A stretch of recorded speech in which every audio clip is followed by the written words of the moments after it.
What is happening, everybody, man? Thank you guys tuning into this episode of the Agent to CEO podcast. Got an OG in the house. Will, what's up, brother?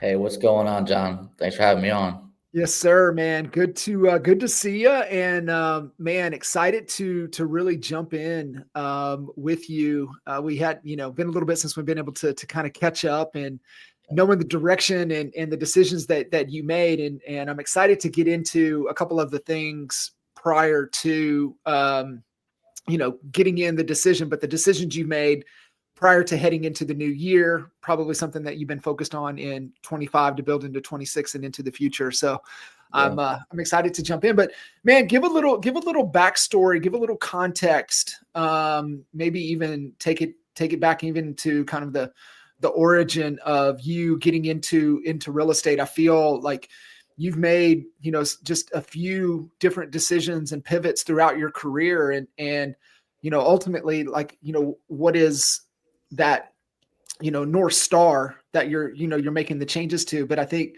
hearing the origin story and the backdrop of things as we've kind of got into, present day, I think is really important to understand. Yeah. So on the real estate side, I've been in real estate. This is my 15th year in real estate.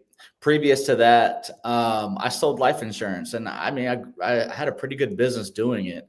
Medicare supplements, life insurance. I did that for about 6 years and really grew a big business doing it.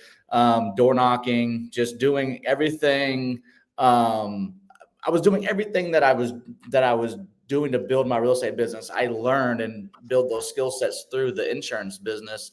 But honestly, talking about death every single day was just, at some point I just couldn't do it anymore. I mean, every day my script was, talking about death. And so, even prior to that, I was selling flooring. So I've always been an entrepreneur. I've always had this sales mindset. I've always had this, I want to go out and make my own money, build my own business. I've always had that mindset since I was young. And so, kind of got burnt out and tired of it. And a buddy of mine was in real estate, said, "Hey, I think you need to transition over to this space. I think you'll be great at it. I'm in it. I can help you." And so I felt comfortable because someone was there that I knew, like, and trusted in this space, that I felt like I already had kids at the time. I had a wife, I had kids, I had bills. I mean, so it was a leap of faith to transition into the real estate space, but I betted on myself. I've always betted on myself. And so it's kind of like when you teach your kids how to swim, you get in the pool first and you tell them to jump in. They'll jump in. Why? Because you're in the pool. They know that dad's not going to let them drown. Right. Yeah. And so I felt like I had that person in the real estate space that I would jump in feet first, knowing I had kids and bills that wasn't going to let me drown. So I jumped in and man, I just hit the ground running, and been running ever since the past 15 years. Yeah. Running hard. So, once you got in, I mean, I feel like, especially if you're in the insurance space, I mean, you're okay with that unknown, right? It's kind of the hunt and kill, not waiting around to be fed. You got to go get it. Yep. So, obviously kind of that hustler mentality, but for you, was there a moment to where it shifted to where, I'm in the grind, I'm hustling. Oh, wow, there's a little bit better way. I need to think about this as a real business instead of in the grind and hustling as fast as you can. I did. That came with age and maturity. Obviously, when I was young in this space, it was just, sell, deposit in my account, just trying to keep the lifestyle, or just keep the bills paid, right? Instead of that building a business, it was just keep the bills paid.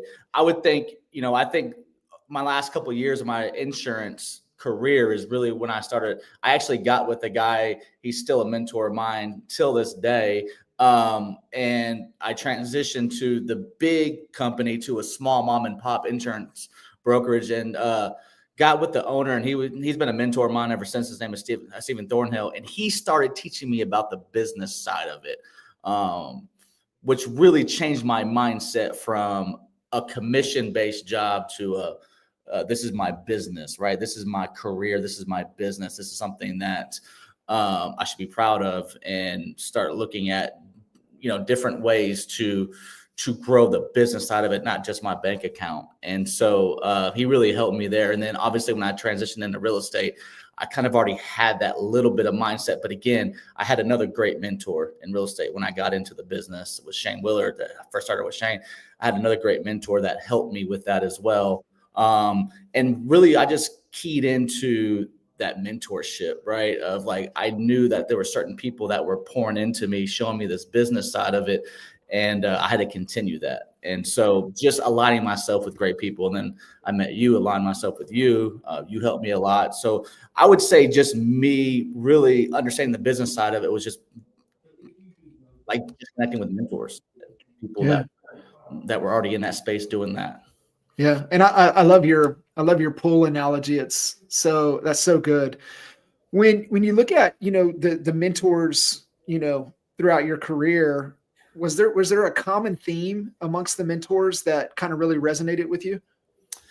Yeah, man, I would tell you this. Every mentor that I've associated myself was either in a space that I wanted to be in, or really aligned with my core values in terms of, here's the thing.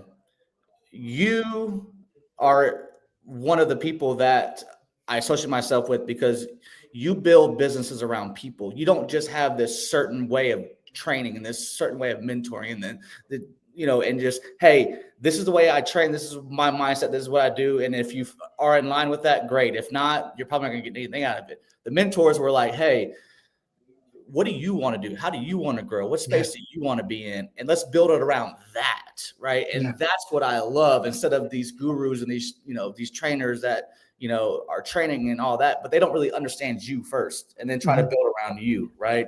And so I think that common theme was that every person that I've associated myself really took their time to understand me, where I wanted to go, what my big why was, and then try to help me get there around me, not just how they did it or how they think it should be done. Right. Yeah.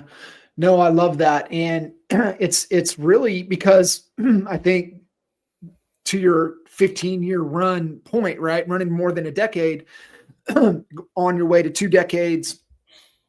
If you don't do it that way, you're just not going to do it. You're just going to give up on it. And it's going to, the who you are, your authenticity, it's just not going to come out. Right. And people pick up on that, and it's going to make it so much more difficult, so much harder to do it. And I think, there has to be, and listen, you got to do what you love. Are there going to be bad days? Of course. But the days when you're in doing the thing you love, and it's built to, support you in basic what your goals are, that goes back to the word sustainability. And that's why, what drew kind of me into being a more of a believer with EXP, especially early on in the early days. It's the same. I mean, you got to experience it. I mean, those early days were rough. They were brutal, right? You got beat up, and then, your agents delay getting money. You had to deal with that.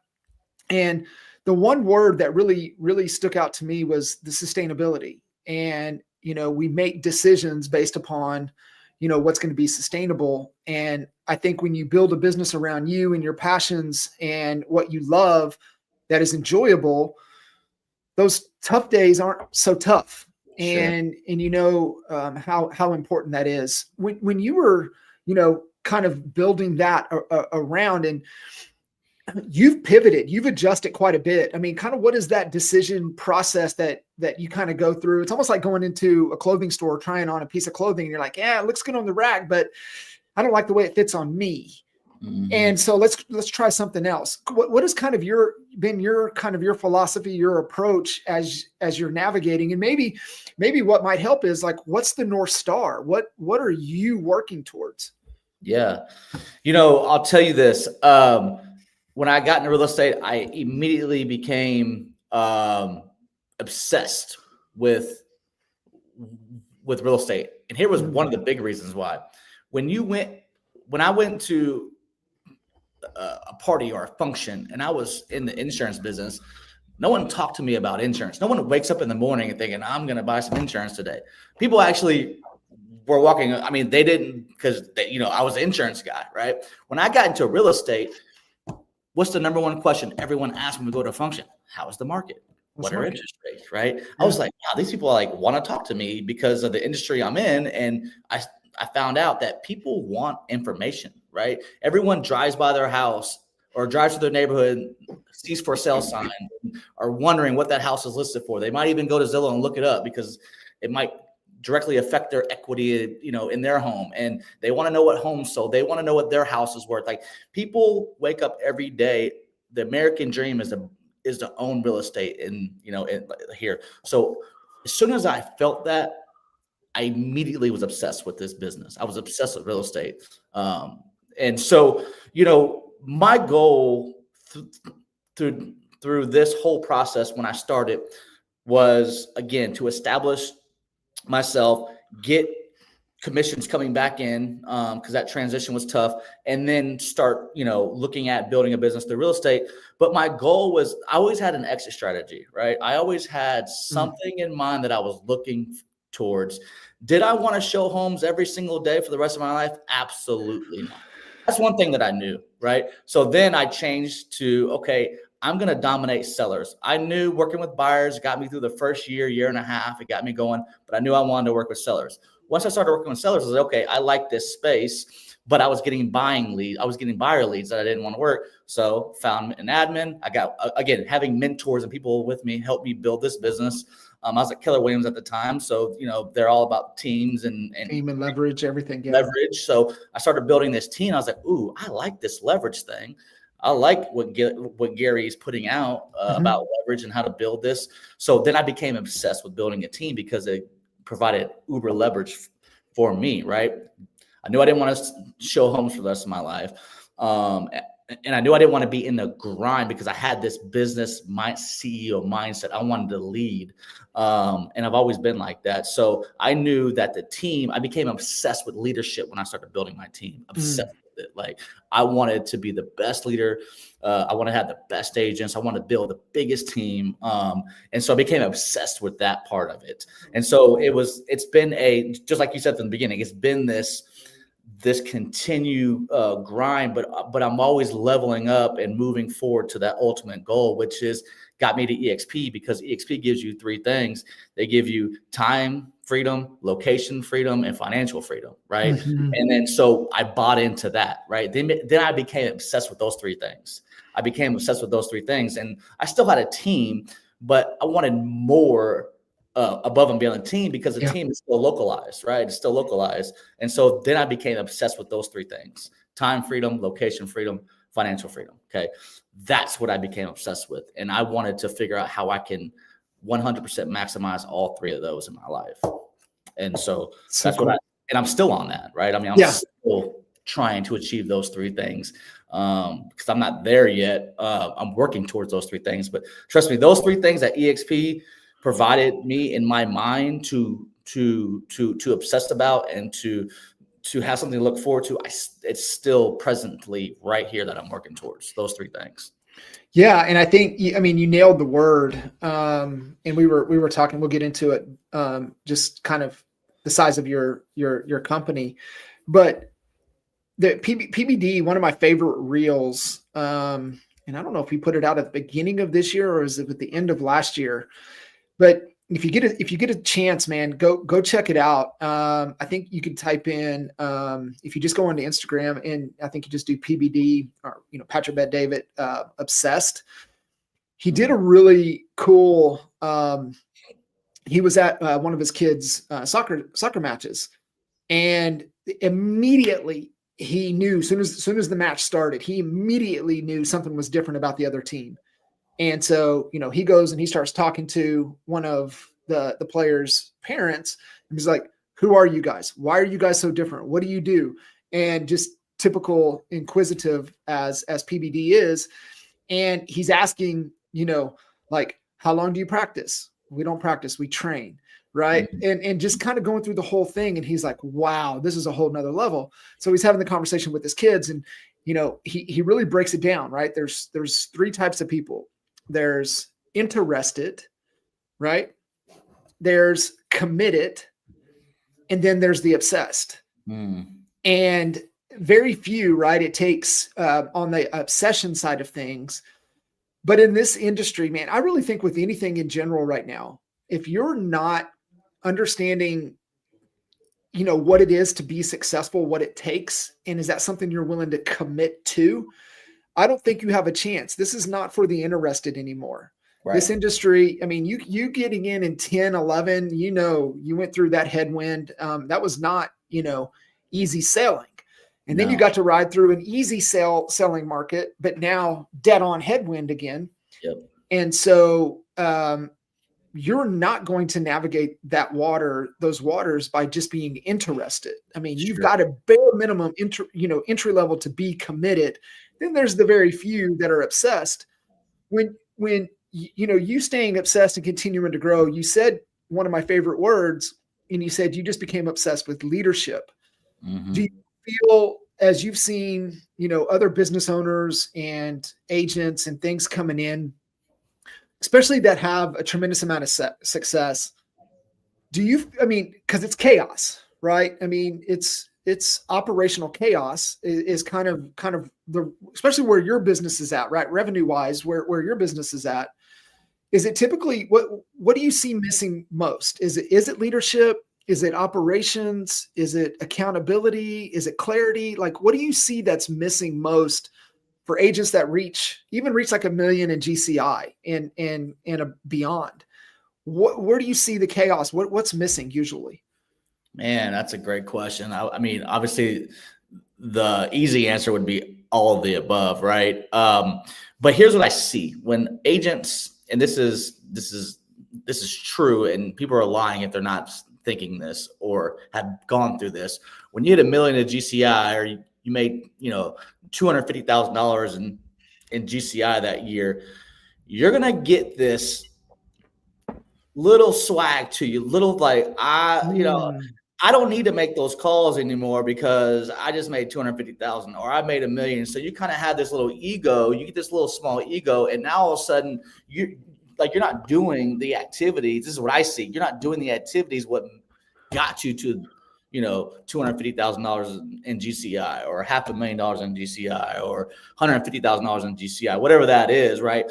You start getting to this point where now you think you're too good to get on the phones from 8:30 to 11:30 and call expires and call for expire, like force surveillance, or go back to what got you there.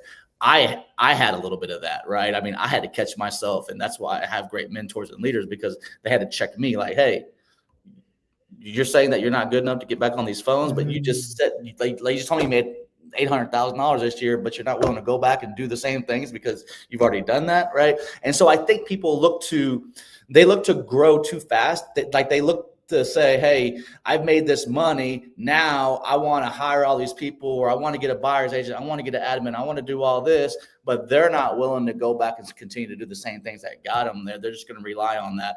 I mean, unless you are super disciplined with the leverage, unless you're taking that time that you're paying that buyer's agent to go show the homes, or you're paying your admin, or you're paying that virtual assistant to make those calls. If you're paying a virtual assistant to make those calls and you are doing those calls, which is what got you to that point, and you leverage it to a virtual assistant and you do nothing with that time, are you really leveraging it, right? Exactly. Really leveraging it. And what I'm saying, my whole point in that is they'll get to that point and they'll start doing all that, and then they're too good to go back and do that, but they're not filling that time with any productive activities, because them in their mind, they don't have to do it, because all of a sudden they're just leveraging all this out, but they're not doing anything with their time. So now you're not growing, though it's going to fail. Your leverage system is going to fail, right? So I just think that people get there too fast, and they don't want to take the time to really, really, really grow this thing slowly. It's like the whole ladder thing, the visual. I've seen it in your workbooks and things too, of how you get to the top, right? Mm-hmm. And so I just think people get there fast, or if they get there fast, they just stop. They forget what got them there. Yeah. Right? Yeah, I think so too. It's I think that the important part is that they feel that they've got the things in place there and they create the leverage and the things around them, but they don't reallocate that time to other Right. dollar producing activities. And I think that's the big miss. But the word and this has been a really good. I'm only four or five chapters in, but this has been a really good a leadership book, and it's all the things we know. But I just love the story. So Dave Burke was a Marine fighter pilot, and he served with Jocko.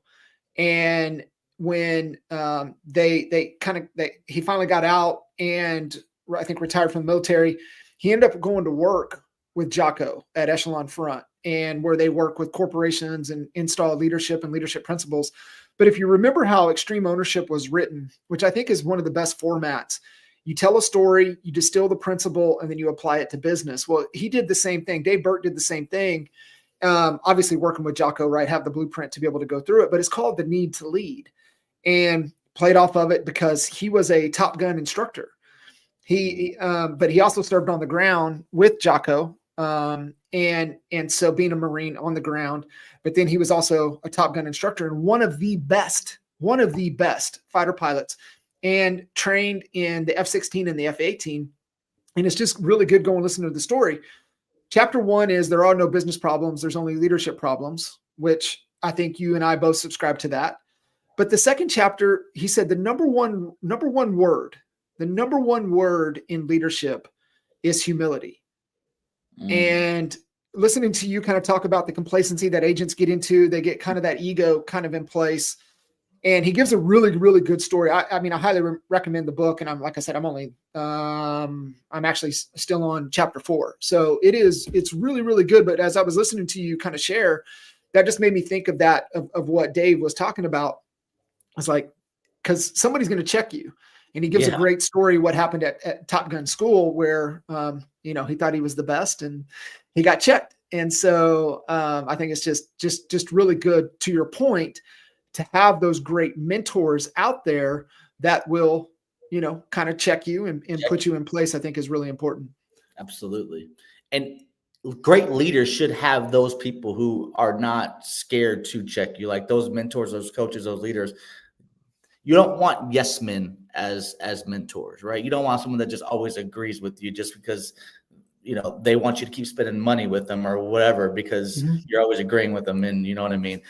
I want someone to check me. I want someone to tell me when, like if I need to get better on failing here, or I've said something, or I'm going in a direction that, is probably not the right direction or the best direction, or there's shit that I want to be checked. Hey, what you're doing is probably not the best approach. You probably should look at this, something like that. Right. Yeah.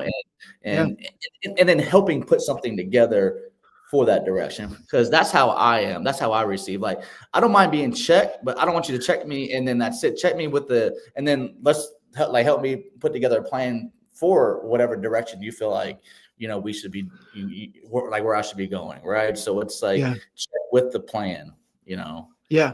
No, I agree. It is. And I think, giving that mentor that permission to, hold you accountable.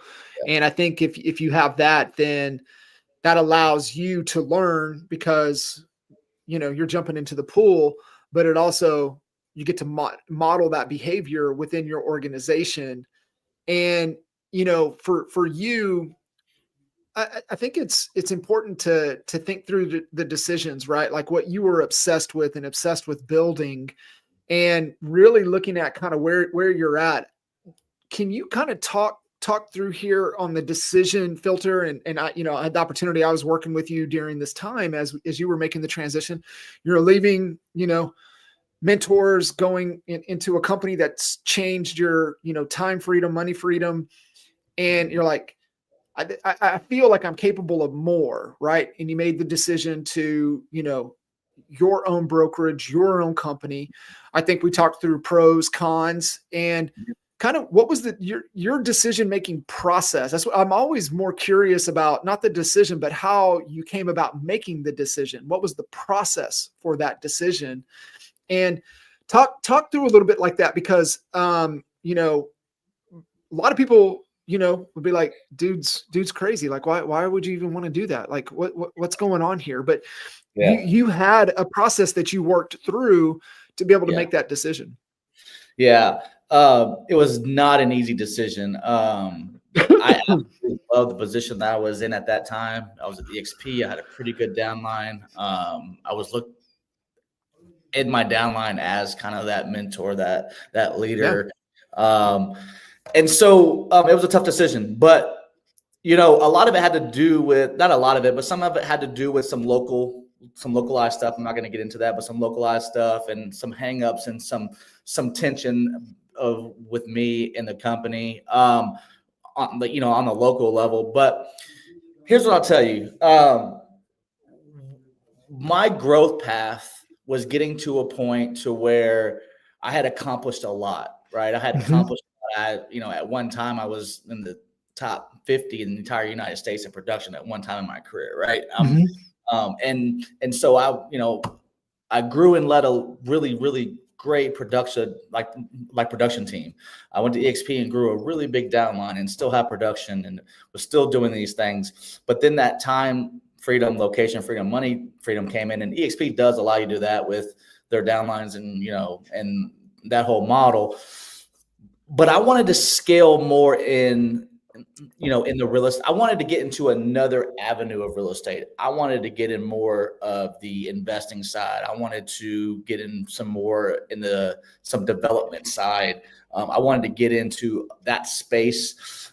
And the people that I was aligning myself with at that time and growing with on that space, they were more independent. They were the independent companies because they're a little bit more lenient on some of the stuff that on the investment space. And so I think it was an alignment thing with me. I think that I wanted to align myself with people that were doing things in a space where I wanted to be. And where I was at the time, I knew I was having some challenges there. And so I decided to create my own culture, to create my own identity, to be able to do real estate. Not however I wanted to do real estate, obviously within the letter of the laws and things like that. Sure. I wanted to create my own space. There was a space in my market, in Oklahoma City market, that was untapped, and it was an untapped space for investors with license, people who had investor entrepreneurial mindsets that had license. There was not really a true home for these people, and I was aligning myself. I was networking with them. We were doing business and deals together, and so I just felt like I wanted to create that space. I wanted to create a space. I wanted to be a leader in that space. I wanted to do something in our market that I felt we needed. And so that was really the overall decision there. But I wanted to continue to be a leader, right? I continue wanting to lead and grow people, but at the same time, grow this section of my business that I was wanting and needing to grow, which is the investment side of it. So that really ultimately led to my decision, was just to kind of create that environment and culture and space that was needed. I felt like it in our market. Yeah, I mean, especially OKC, one of the safest growth markets in the U.S. So you just saw an opportunity, and down the path that aligned with you, that was important to you. And you talked about culture. What have you seen, with the company as you started it and really built it? I think you nailed the brand. The brand is just spot on. It looks, the feel, you nailed that. But the real culture that you've created, what does that actually look like? Yeah. So, it's entrepreneurship first. It's not that commission first mindset. It's a business building mindset. Black Label, we're here to build businesses. We're not here to collect commission checks. And if that's what you want to do, that's fine. But we're here, if you don't have a mindset of obsessive growth in your business, then there's other companies for you. But if this culture is all about obsessive growth, And here's the reality, and I'm super transparent with this. And so, but we're hybrid agents. I mean, my culture is a hybrid agent. It's agents both conducting a traditional and non-traditional transactions. People who are in the traditional and non-traditional space of real estate. I want to merge those two worlds together. We all know there's a big line, and you have your on market and your off market, right? And there's a big line between on market agents and off market activities, real estate. I merge those roles together, and we don't have a line. We just build businesses through real estate, whether you're doing traditional and non-traditional methods, as long as we're doing everything within the real estate guidelines and within our commission guidelines. There is no line in our business. There is no line in my company.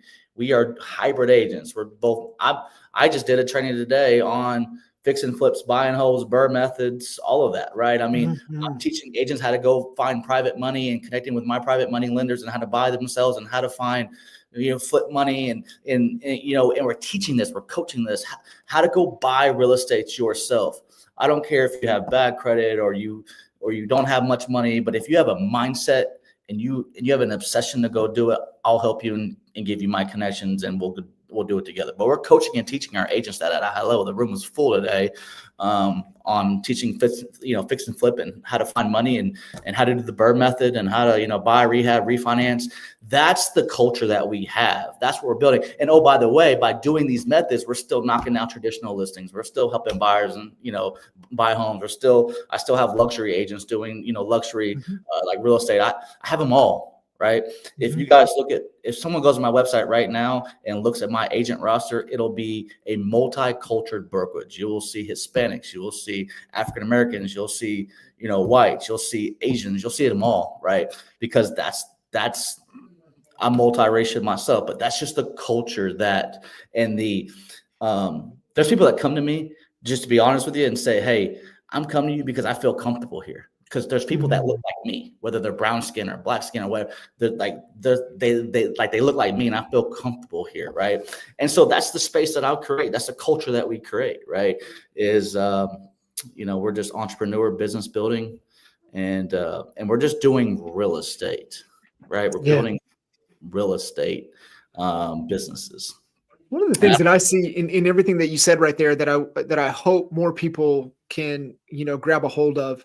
And it's one of the things, my core belief, the only reason as a team leader that you have a team, I don't care if you're a 5-person team, a 12-person team, an 85-person, teamage, brokerage, whatever kind of that looks like.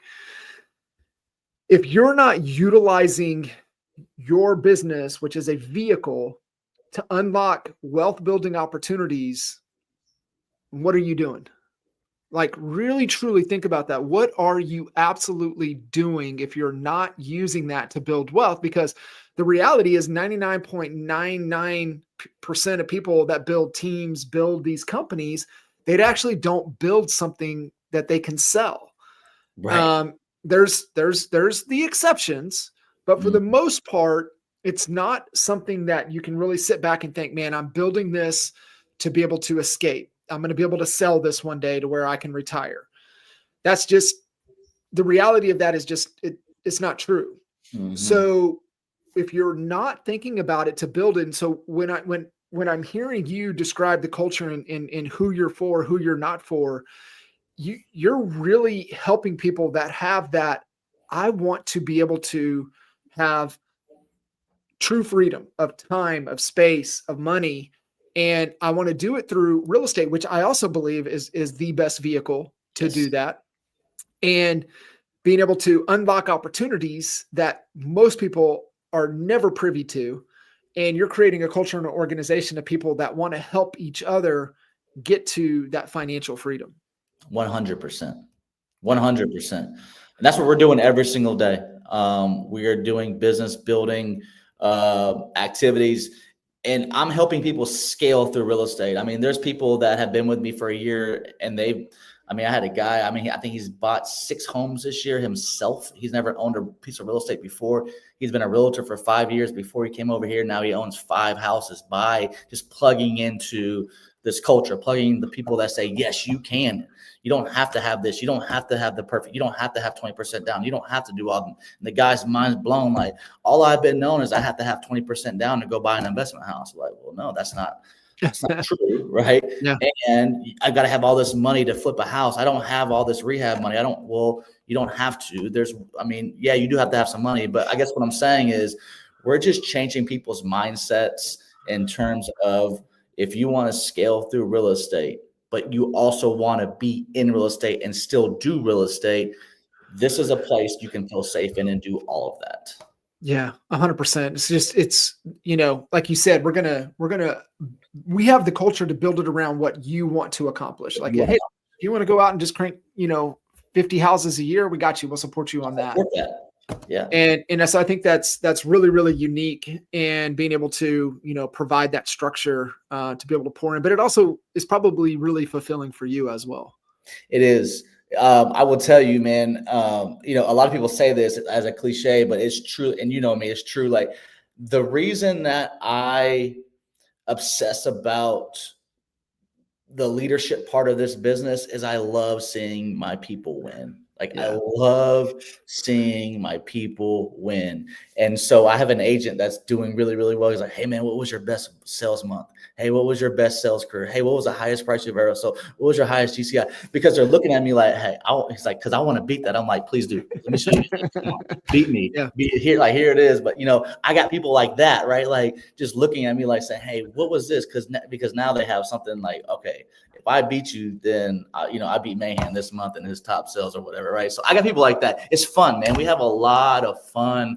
And so, but it's good. It's good to have like-minded people around you, though, honestly. Yeah. So that's why I did it. It's so contagious. I mean, it really isn't it. It becomes the fuel, right? Like you said, to continue to the drive. Obviously the good days are better than the hard days, but the hard days are there. And, Sure. if you got the people around you that are pushing you, they're going to pick you up. They're going to push you on the days that you don't want to, to push forward anymore. So I think, to me, that's the importance of the culture and creating that success, because, that success breeds success into other individuals. Well, one of the last, two things, and as we wrap up, one, man, I think one was the coolest things, and I always share it because it happened with you at KT.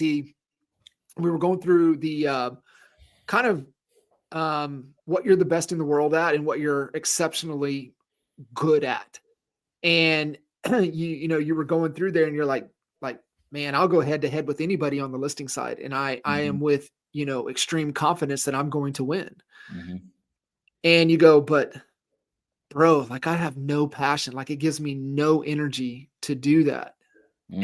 And then it was like, okay, well, what does give you energy? And you're going, sitting down face to face, talking to an agent about why they should join my company. Yeah. And how I can just, at my core, I know I can help them accomplish whatever they want to accomplish. Yep. I think at that moment, man, I think you knew, the direction to go. And there's great vehicles out there. You were in a great vehicle. However, I think it truly didn't allow you to really unlock all of the people that you wanted to be able to help. Correct. That provided a unique opportunity in your market. And I think that was really cool to kind of go through that. Are you having those conversations with your agents as well, man? Does it energize you? Does it not energize you? Are you helping them kind of get in the best lane and really allocating their time the best way? Yeah, man, I'm having so much fun doing that because, again, the great thing about me is I get to choose who joins my organization. Even at EXP, when I had a downline, I still didn't have a choice. If someone wanted to join EXP under someone else and they were kind of in my downline, I still had no choice, right? Now I have a choice. And so I say no more than I say yes, because I have to protect the brand and the culture and what we're doing. But to answer your question, yeah. So we have a team meeting every Tuesday about a different topic every single week, right? So that's our big meeting. And then I have multiple breakouts throughout the week. So I have a breakout about this or a breakout about that, and like little 10 people breakouts throughout the Sure. week about certain things. And those little breakouts that I allot spaces to, those spaces are full every single time. And then, I provide 3, one-on-one slots every single week for me. Every single week they can go on my calendar and do a one-on-one slot, about them. And I take a lot from what I learned from you and other mentors of, we sit down and I ask the questions, how do you want to build your business? Do you want to sit and make 100 calls every single week? No, great. What do you want to do? Do you want to do social media? Oh, great. I love social media. Great. Well, we need a call to action. We need to do this. We need to do that. We can build a business around social media, but we have to have call to actions. We have to do certain things. You got to be disciplined. We have to have a system, right? Or you want to just call expired listings every single week for sub owners? Cool. I can help you. Let's put the plan, around that. So I guess what I'm saying is I have a big one, and then we have mini breakouts, and then we have, one-on-ones. I have all of that built into my company that agents can tap into, that helps them kind of identify where they want to build their business. Because I got people that come to these little small breakouts and they're like, you know what? Great information, but I don't know that I want to go that direction. I don't know if I really want to do that, or I can really commit to that, right? And so, great. What do you want to commit to? And I think that's where the one-on-ones come in a lot too. Is and I ask them, and I'll hold them accountable. I got some other leadership within the company that that are there for accountability partners. That if they need it and they want it, then I assign that person this accountability partner, and so I have a lot of that in place, and it's really helping the growth with this brokerage and transactions and agents, and we're just having a lot of fun doing it. So that's really cool. That's really cool. I think too, one of the really important things that I believe, and you do as well, is that you can increase agent productivity, and sometimes less than more. And, for you with your model, sometimes it's hard to make the cuts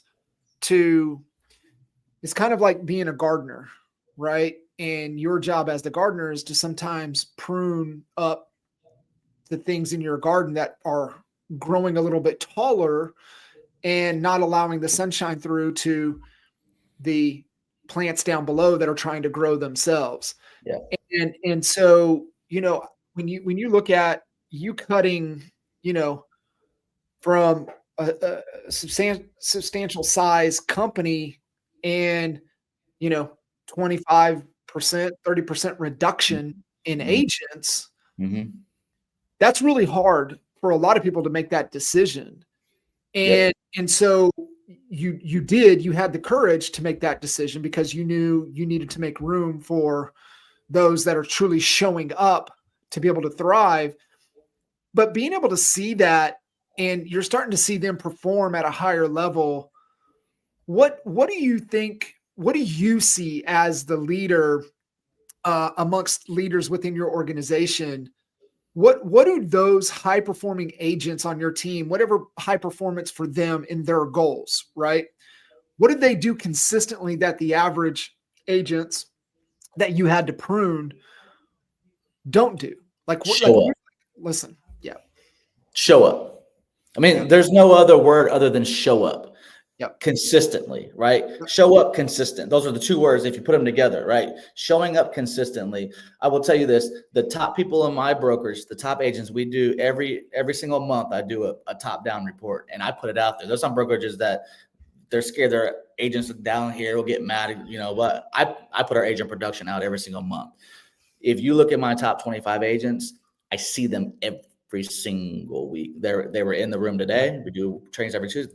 Like they're in the breakouts or scheduled one-on-ones. My top 25 to 30 people are there. I see them all the time. My top 50, I have 50 people that I see consistently, right? And then obviously it kind of phases off from there. But my top 25 are there for a reason. I see them consistently. They show up. They're committed. They have their notepad out and their pen. I got a guy that came to the fix and flip thing, and he does fix and flips at an extremely high level, probably my top fix and flip guy. And he's sitting in there with a pen and paper as I'm talking. Always taking notes.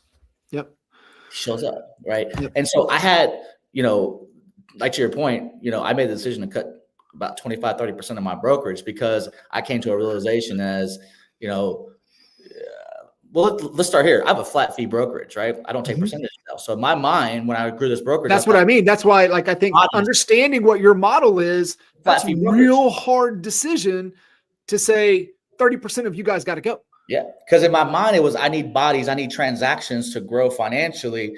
And then I got to a point where I said, okay, I started catching on to the people showing up every single day in my top agents, and I'm tracking it now. And I'm, KPIs on my own brokerage and things like that. And I thought, okay, I'm onto something here. Mm-hmm. I've got to change my mindset as a leader. We're always changing as leaders, right? And so I thought, I walked into the meeting one day. It was the very first meeting of this year, 2025 in January. I said, I promise you, from here on out, you will see the best of me because I'm going to help you grow. The people in this room, I'm going to help you grow. No longer am I looking to grow any more agents. I'm actually going to reduce this brokerage. So if you guys see people leaving this brokerage, it's because it's for a reason. And I have to let everybody know I'm probably going to be reducing agents in the next couple of months, and I'm going to be focused on you guys. I'm going to help you guys. And I actually got I got applause after my speech and after I got done with it, because these people knew that I was serious and I was passionate, and they knew that I was telling the truth. They believed that I was telling them the truth in terms of I'm going to help you guys grow. And we doubled our transactions this year from last year with less people. Yeah, it goes to show you right there. It goes to show you those that show up and believe in what we're trying to accomplish. I mean, they're just going to be happier. They're going to produce more. Yeah, it is. So I love what we've done. If you're talking, if you could give, as we wrap up here, if you could give that one piece of advice to those team leads, those that have a team, they're trying to grow and scale their team heading into, this last half of the decade, what's that one piece of advice that you would give to them? Yeah, just show up for your people. Show up with energy. Show up with confidence. Show up with passion. They see that in us leaders. They see that. So show up with passion, with energy. And if you're going to leverage out, really take the time to fill that time with either self-growth or growth with your team. Don't just scale and leverage out and all of a sudden you're not doing anything with that time. Take that time to pour back into yourself and your agents and your people, because they're going to take that and they'll run through a brick wall for you if you show them, so yeah. It's good, man. Brother, I appreciate you jumping in here, and I'm proud of you for what you've done and being able to accomplish. And I know being able to work together a couple different times and kind of where you were at in one part of the journey, and then the transition into this part of the journey. And just know, man, I'm proud of you, and I know you're gonna keep impacting a ton of lives there throughout OKC and beyond. Yep, I appreciate it, John. Thanks for having me, brother. On. Awesome, guys. We'll see you.